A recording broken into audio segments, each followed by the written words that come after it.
Hello guys! Welcome to my YouTube channel, Delia Love the Fanatics. For now, gusto ko lang mag-share yung about experience ko nung pumunta ko sa birthday ni Kuya Dave noong June 12. Ngayon, pumunta na kami ng June 11. So, bumahe po ako ng alas 9 ng umaga. Nakarating na po kami doon siguro magfa 5 na ng hapon. So, sobrang tagal po ng biyahe. At thank you so much sa nagpa thank you so much kay Tita Pressy at saka sa mga titas na naghintay po sa akin sa Dao. And thank you so much na kahit may nangyari sa akin hindi maganda in the few days dahil yung na-scam po ako via on GCash. So, thank you so much guys na I really thank to God na nakapunta pa rin ako sa birthday ni Kuya.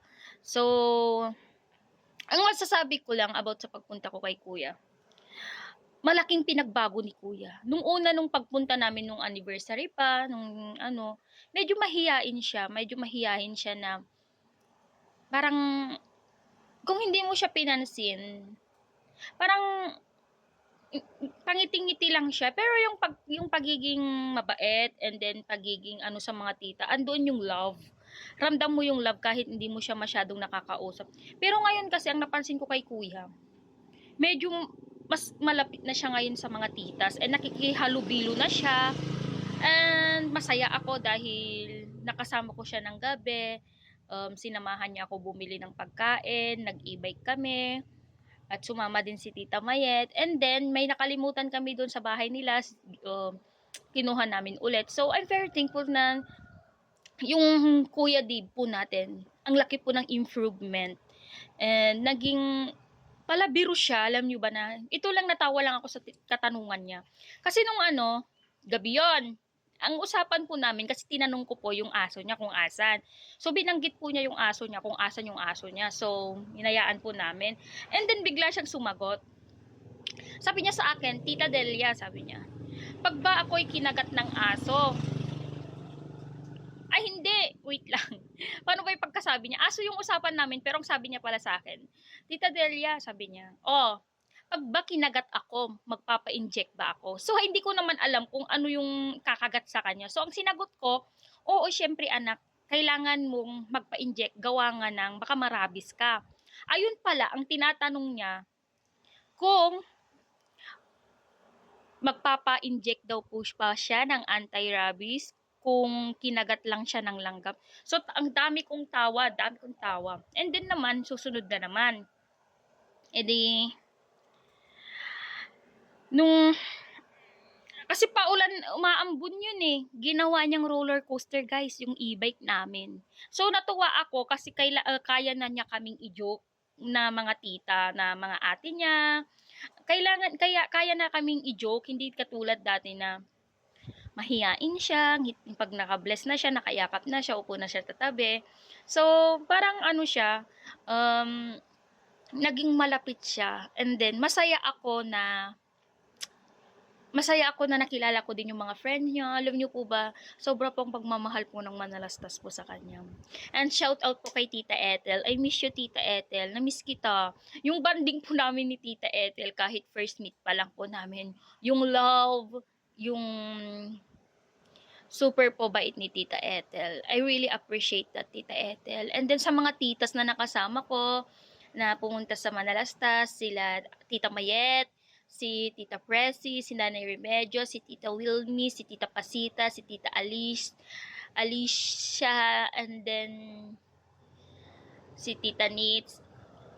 Madami. And then kay Tita Jo Katamura, kay Mamis Anis, thank you so much. Masaya ako nakilala ko yung grupo ko ngayon na mga titas. I really happy and very thank you so much na alam ko ako yung pinakabata sa inyo na kasama nyo, pero hindi nyo ako tinuring na iba. Kahit first meet pa lang po natin. I really appreciate that. And then, masasabi ko lang, thank you so much sa buong Manalastas sa pagbisita nyo po sa amin. Ni Tatay Ram, grabe, imbis po siya. Yung about po pala sa Promised Land, na bakit kami natulog doon. So guys, kailangan kong sabihin kung bakit kami doon natulog. So, doon kami natulog guys because sinabi ko kay Tatay Ram. Pero kung tutusin talaga, naayos na ni Tatay Ram yung pagtulugan namin sa bahay talaga nila, sa mansion. So guys, nakapag-isip-isip ako, nasa Promise Land kami, may mga gamit naman dong mga unan, and then may mga kwarto, sarili. So sabi ko kay Tatay Ram, lumapit ako sa Tatay Ram. Sabi ko, Sir Ram, may papakiusap lang po ako kung pwede. Yun, tinanong niya ako kung ano yon. Ang sabi ko naman, kung pwede lang po sana, dito na lang kami sa Promise Land matulog. Gawa nga po ng, baka mamahay po kami, sabi ko, baka mama hindi kami makatulog, magchichismisan kami. Eh, kawawa naman po yung mga bata, baka mamaya yung sobrang ingay po namin. Magigising po yung mga bata at kailangan nyo pong magpahinga. So, yun, ang sabi ni Tatay Ram, kung okay lang daw po sa amin kasi wala daw aircon. Ang sagot ko po doon, wala namang problema kung walang aircon. Ang importante yung makatulog kami.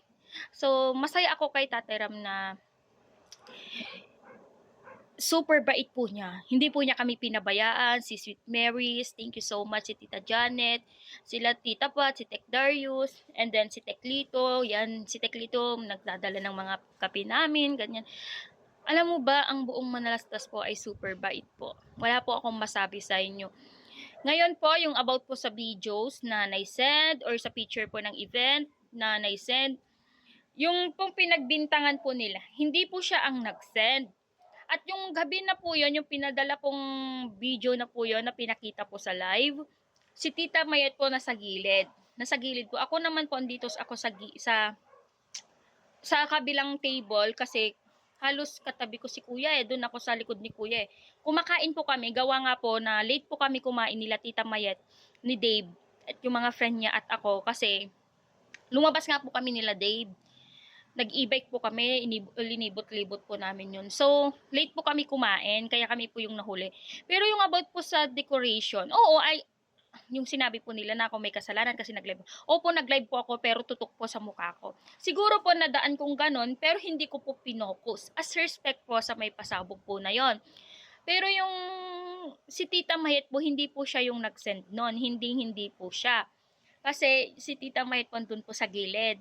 Ako naman po dito ako sa side ni Kuya Dave kasi kumakain din po ako. Pero sa kabila po kong table. So, nagulat na lang po kami na may gano'n pong video na lumabas, na hindi naman po namin alam, na isa daw po sa mga kasama po namin, kung sino po yung nag-send. Hindi na po namin alam yon. And then, para sa akin lang po, yung mga iba po kasi, dinirect to the point na po nila yung isang tao na kahit hindi pa po nila alam yung totoong nag-send. So kawawa po yung taong pinagbibintangan, lalo na po wala po siyang kaalam-alam. Siguro po nakakain na po yung mga kasama po namin, hindi pa po kami nakakain. Gawa nga po na late po kami. Tapos pabalik-balik po kaming ganyan nila Kuya Dave. Ayan po. Sa totoo lang po, ang layo po ng narating namin nila Kuya Dave makapaghanap lang po ng ano. Kasi yung bumili po kami ng soft drinks. At sunod po yung mga ice. So, na-late po kami. So, hindi po namin alam yun kung sino po yung nag-post. So, mas okay po sana na wag muna po tayong mag-comment kung hindi pa po natin alam yung mga katotohanan. Ako po, nasasaktan din po ako dahil may mga nag-bash din po sa akin. Minessage din po ako. Pero wala po akong magagawa. Yun po yung alam nyo Hindi nyo po alam yung nararamdaman po ng bawat isa. So, yun lang po at wala akong masabi sa'yo Kuya Dave. I know na mahal na mahal na mahal na mahal kita. So, hanggang ganito na lang po yung video ko. Again, thank you so much guys and please like and subscribe ang YouTube channel ko guys and don't forget to click the notification bell to get notified. Again po, maraming salamat po.